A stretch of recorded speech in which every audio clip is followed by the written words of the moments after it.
Give me a minute. Okay. Because I'm looking at the name of this, buddy. Did you just say I'm looking at the name of this, buddy? Yes. Are you calling me buddy? No, Like, this is the buddy book oh, tag. the buddy book tag. Okay, I'm with you. Buddy. Hey y'all, welcome back to my channel. In today's video, I am here with my dad. Yet again, we are doing the buddy book tag daddy-daughter edition. I was tagged from Stacy over from the Chapter Conundrum. I will list her channel in the description box down below. Thank you, Stacy, for tagging us. This is going to be real fun to do. Yeah. This is the first time I've been tagged in my life. No, you have.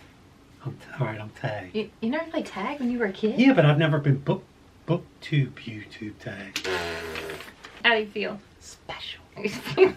Let's jump right to it. Question number 1. What are some favorite books that we both agree on? First up would be These Silent Woods by Kimmy Cunningham Grant. This was actually one of my favorite stories.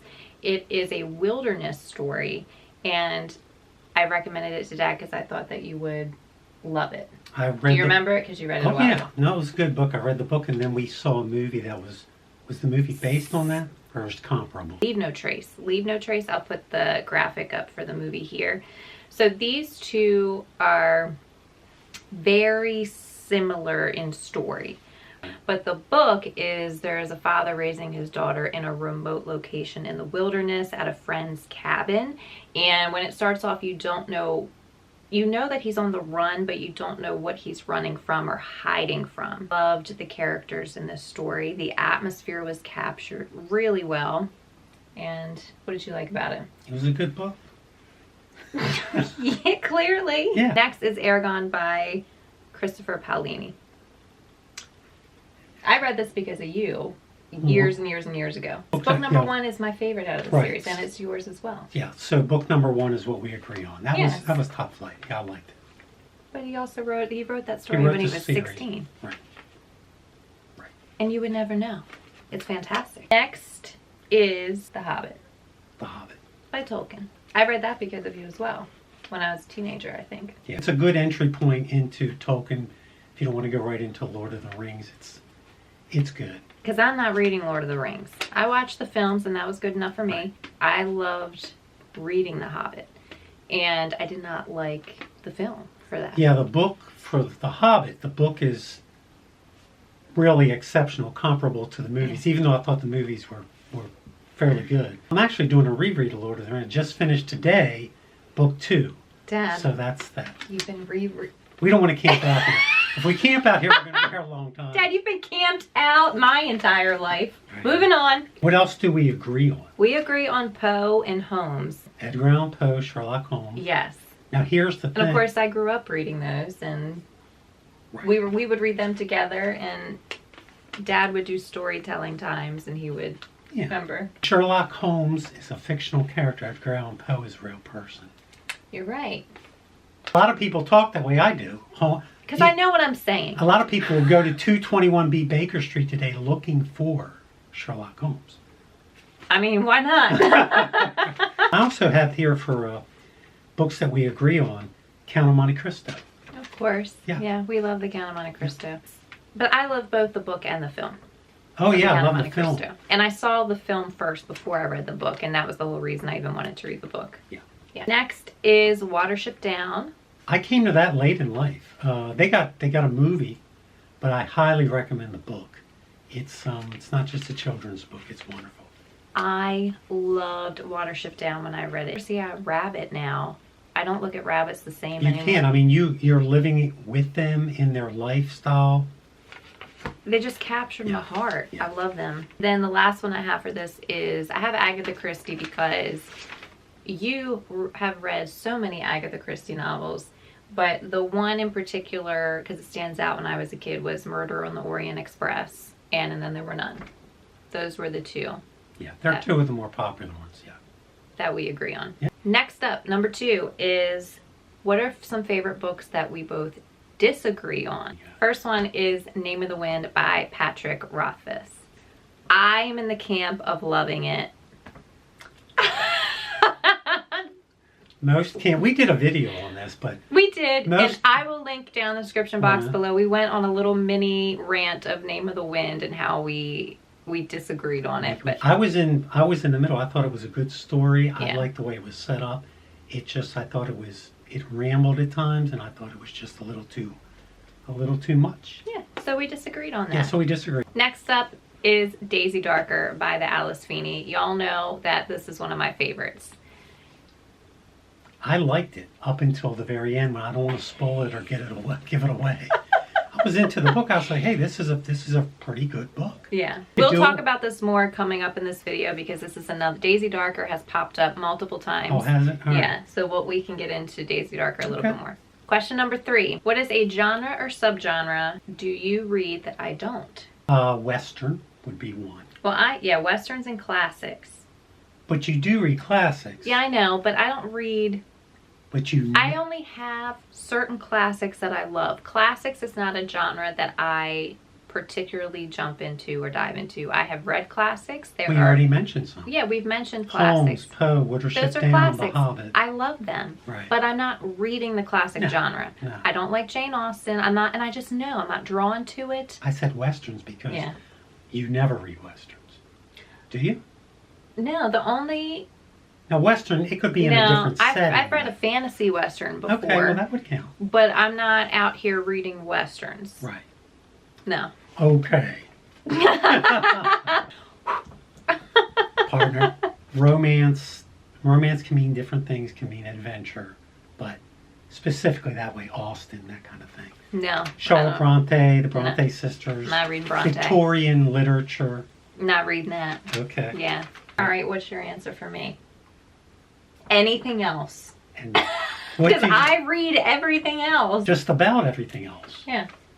Next up, who reads faster? Well, So, physically reading, we would probably read at the same rate. right. We both are slow readers when it comes to reading a physical book. And the reason is, I don't want to miss anything, and I pronounce every word. But I like to just soak it up, and I'm not in a hurry. Details. Details. You have to feel and remember the Right. details, and that is the thing. There are some books that I will only read because I do audio. Y'all know I do audio. Yeah. And with audio speed, and this is another answer for this, I can listen to an audio at a faster speed. Now, I'm not one of those people, it's like chipmunk speed, okay? Anywhere past normal rate, which is 1, and that's like so slow. It's like, oh my god. The advantage, though, melting. Is especially Paint drying. if it's being read the way you think the pace of the book would have been written, then you want 1.0 if that's the speed. But as I told her, I don't speed up, I don't slow down, I don't go up, down, sideways, or anything else. I just stick to the audio the way it was meant to be. Yeah, normal. It's called normal speed. Normal Which speed, is just the way I'm 1. talking now. It's normal. really slow. Like, if me watching my own videos, I speed myself up because I think it's too slow. Oh, when you're watching it, not when you're talking. I can't speed Wait a up my minute, wait a talking. What minute. do you mean? They're going to watch this. Are they going to listen to us at a higher speed? Do you manipulate? If they have an option, No, but do I you do it? manipulate nothing. See, you go just the way you speak and let them do the adjusting. Yeah, because, okay. And that's the way I approach an audiobook. It's like not seasoning food. If people want salt or pepper or whatever, they can put it on. Exactly. All right. All right. Next question. What is a bookish reading habit that I have that you don't? So if I use bookmarks, I don't use paper. Scrap paper, Dad. I do have a bookmark. I think I got it from the library. I have no problem with bookmarks. I would if I had them. I'm just not going to go out unless it was something I really wanted. I would go buy it. But other than that, I've got so many different books out that Dad has what I the do is least. I just take paper, rip it, and put it in. Get an 8x10, half it, quarter, half that again, put it in. She dog ears sometimes, right? Do you dog ear? Y'all, I dog ear library loans, okay? I only dog ear library loans. I I undo it before I send it back. You're that person. I am that person. Okay. For not my own books. None of these books on this shelf are dog-eared, okay? Because I annotate them. Like if I am reading my own copy, I have little tabs, and I'll take the little tabs and sticky tabs. Right. Yeah. Okay. But that's a bookish habit. You're not tabbing. You have to tab it for quotes. No, I don't. I don't tab, but I should, I guess. But I'll star or put a check or under after I underline if You're writing in your books? depending upon what the book is. Yeah, depending upon what it is. What do you mean? Yeah. Like, doesn't everyone write in their books? Like you're some I scribbling would, some I wouldn't, especially if it was a gift or it's a higher quality book. But if it's something like I want to use this in maybe a book, something I'm writing, I've got it marked all over the place. Or if it's nonfiction. Yeah, I know. I've opened some of your books, and he has writing in the corner. I'm like, he is writing in these. I can't do that. How could you do that, Dad? Right now, I'm reading through Lord of the Rings. So Lord of the Rings and The Hobbit, I marked almost all of it up, not just on the corners. I got them written in all kind of stuff. And now I'm going back and trying to read over it You can't read until I can get a. Do you want to talk about reading your own writing? Do I we can want to read tell my them? writing just fine. On the very first question we had, what are some of our favorite books? Instead of writing it out, she put initials or letters, and now we can't figure them out. That's not the same as not reading your own writing, Dad. But you can't decipher your own. We'll not talk about that. We Okay. already talked about it. You're going to suppress that? I don't suppress. It's just it is what it is. Okay, Okay. we're moving on. Next up, who's more likely to DNF quicker? And I said me because of my intuition. What? I can DNF a book within 2 minutes and know that it's not for me. Like I just intuitively know I don't need Right. to go past 2 minutes. I can tell. Now, see, a lot of people, what they'll do is they'll read the first sentence or the first paragraph, maybe the first page, and then decide. But you're more on intuition itself. Absolutely. For me, Yeah. I rarely DNF a book. One, I need to stretch out more outside the comfort zone and read different genres. So I try to go into what I think will be 4 to 5 star books to start with. High quality. I've noticed that for me, often it takes me a longer time to get into a book. So I want to give it a fair shot before I DNF it. So maybe at least a third into a book before I would A do third. that. Yeah. Okay.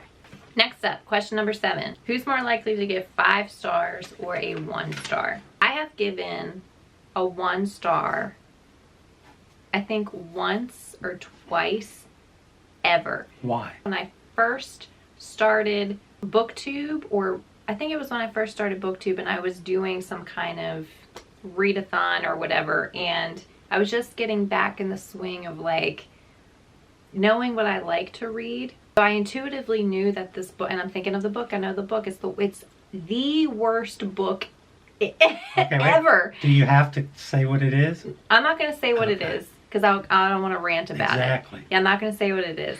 But this book I gave 1 star to, and the only reason I didn't DNF it is because it was during the time where I was just learning what I liked in stories, and I thought that maybe it would change. It's the whole reason a lot of other people don't DNF. It's like you stick with something, you think maybe it'll change, or maybe something is gonna like change in the story. Like maybe there'll be a twist and it'll change to a different writing style. That is the only 1 star I've ever given because it's the only one I've ever stuck out. Right. And for me, I don't give 1 stars because I don't read 1 star books. I don't read 2 star books. I don't read 3 star books.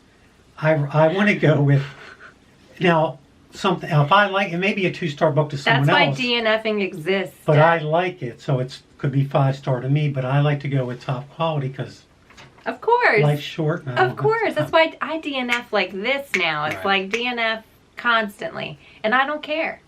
But a 5 star, I give tons of 5 stars. If I know it's going to be a 5 star for me if it hits me in the feels. If it can make me feel and capture atmosphere. It's all about feeling, okay?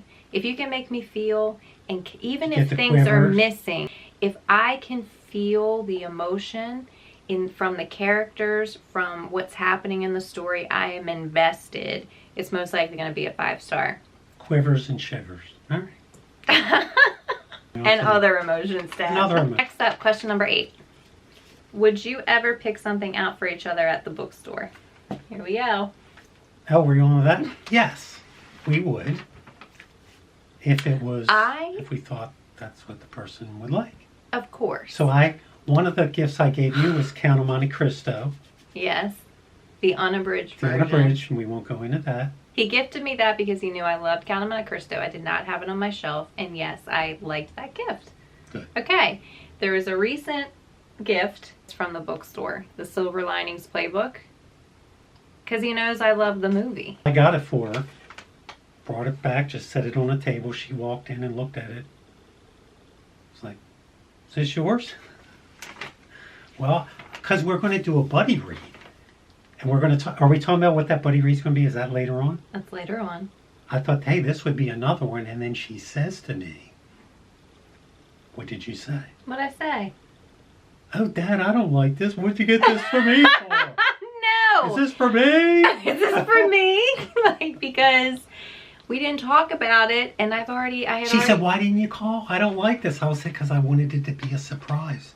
You know I like the movie, so the cover of this book is the cover of the movie. This is the movie cover, so Right. he saw that and was like, oh, I mean, I get it. After I'd seen the movie, I had tried to dive into the book on audio, and it's really not the same story. Like, I DNF'd it because I could tell within the first couple chapters that the characters, they don't feel the same, and I think they changed quite a lot of things. But I will just say, when it comes to gifts in general, I usually gift to myself because I know myself and I know exactly what I want. So if someone else is to gift me something, I want to be a part of that. That way I know it's something that I love and it's sentimental to me. It has a special meaning for me.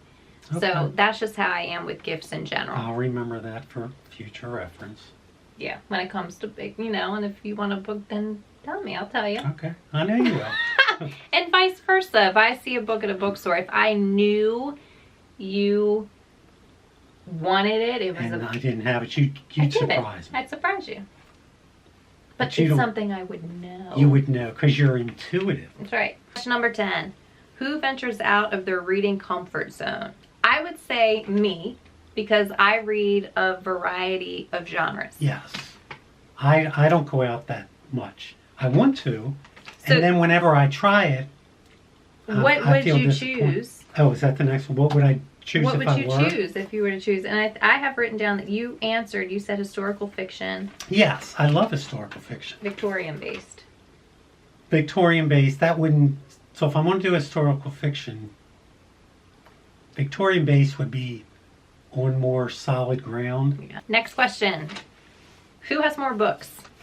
And this is where we go into our bookish philosophies. I don't know what my bookish philosophy is. You were the one who No, mentioned I it. know what yours is. What is it?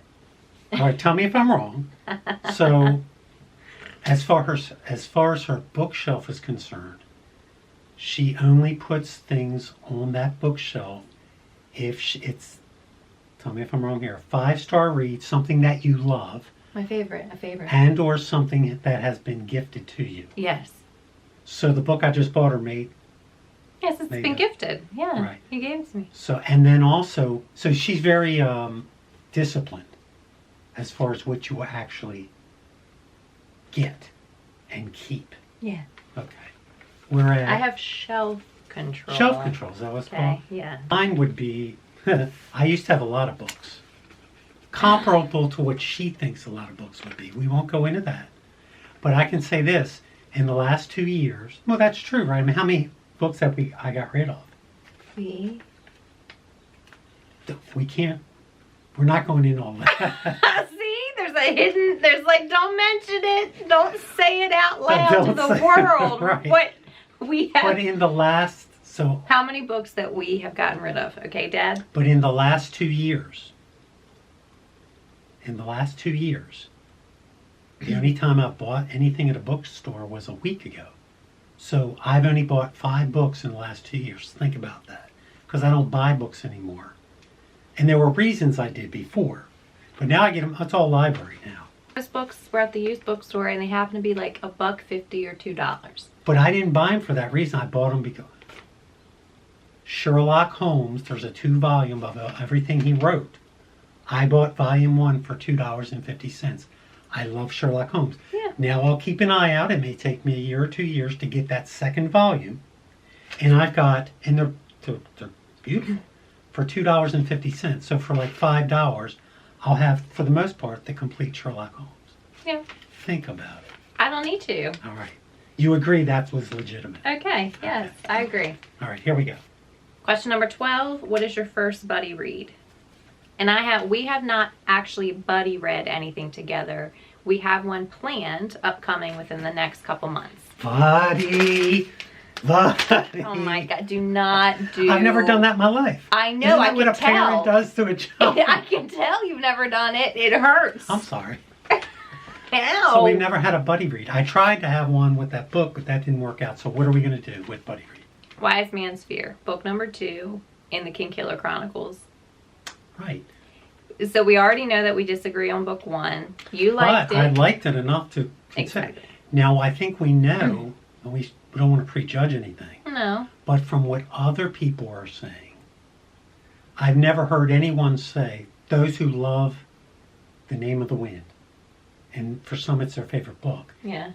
everyone that I've ever heard has said, even if they like Wise Man's Fear, they said they don't love it as much. Or even if they love it like Name of the Wind. Yeah. So I'm not going into this No. thinking that I'm going to love it more than the first book. However, but I am going to do the physical copy because they have the audio on YouTube, right? yeah, audio, Name of the Wind was 28-hour audio. I listened to that. Yeah. It was a good narrator. Wise Man's Fear is 42 hours. So I don't want to prejudge the book, but based on what people are saying, but we're going to have this experience. I didn't know it was that long. Okay, it's going to take me all year to read It'll be this. for you. It'll be a year probably. It'll be the rest of the year. Last question, number 13. What books did you read for the other? So, Dad has read books for me. I don't like the other than the classics that we already agree on. I'm not interested in reading anything that you read, Dad. Probably not. No. So, Dad has read specifically for me. And the first one, Heartless by Marissa Meyer. I liked it. So, I read this. You loved it. I really liked it. I didn't love it, but it was worth the read, and it was. I'm glad I got the book on my shelf. Hold on. This one right here. I love this, the white edition. I love it. Rena got me this. She did good. She picked out the white edition. I loved it. So I read this years ago. Dad saw me read. It was summertime. I was sitting in the backyard. Summertime, and the living is easy. Do you remember what I looked like when you came out in the yard?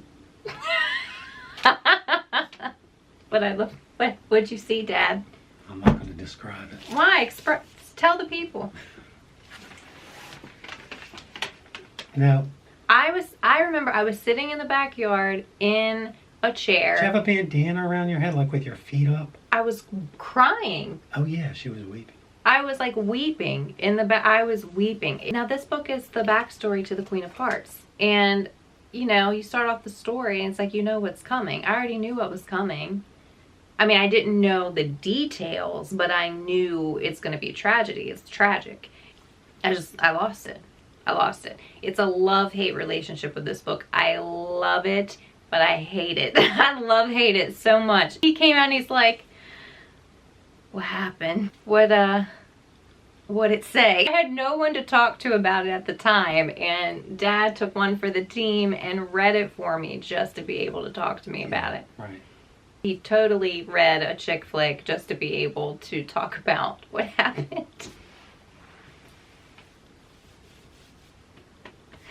Thanks, Dad. You read because I loved it. I have 3. Do you remember the 3? Light Between the Worlds. By Laura E. Weymouth. This is a hidden gem. I've talked about this before on my channel, but I've never heard anyone talk about this. Yeah, I haven't either, but I really want everyone to read this. It's like historical fiction fantasy. It's very Narnia-esque. If you love Narnia, this is very reminiscent of that. And Daisy Darker. I read this specifically because I loved it, and because this is an Agatha Christie retelling of And Then There Were None. It's one of my favorites, so you should read it anyway.